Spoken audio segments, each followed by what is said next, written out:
Praise the lord. ఈ భౌతికంగా దేవుడు మనల్ని ఎంతగానో ఆశీర్వదించి దీవించి అభౌతికమైన శక్తి యొక్క మహిమను ఈ భౌతిక జీవితంలోనికి అనుగ్రహించి సత్యశ్యామలముగాను ఆశీర్వాదకరంగాను దీవెనకరముగాను ఆశ్చర్యకరముగాను ఆనందంగాను పరిమళముగాను ఫలించి విస్తరించడానికి దేవుడు ఈ భూమినే కాదు మనందరిని నింపుతున్నాడు. ఈ భూమిలో ఈ భౌతిక ప్రపంచములో మానవ జీవనానికి అవసరమైనవి ఎంతవరకు అభివృద్ధి చేశాడో ఇవన్నీ నీ జీవితం కొరకని గుర్తెరగాలి.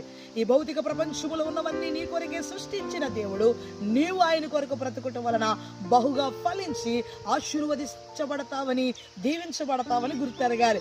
అందుకనే నీ ప్రయత్నాలతో నీ ప్రయాసలతో నీ ప్రయాణాలతో అలసి సొలసి దేవునికి దూరం అవ్వకుండగా నీవు దేవుని చిత్తానుసారముగా దేవుని యొక్క ఏర్పాటులోనికి దేవుని యొక్క నిర్ణయంలోనికి నడిపించబడితే నీ ధనము వ్యర్థము కాదు, నీ జ్ఞానం వ్యర్థం కాదు, నీ యొక్క ఆయుష్ వ్యర్థం కాదు, నీ యొక్క వయస్సు వ్యర్థం కాదు. నీ జీవితంలో ఏది వ్యర్థం కాకుండా దేవుడు సమర్థవంతంగా నడిపిస్తాడు.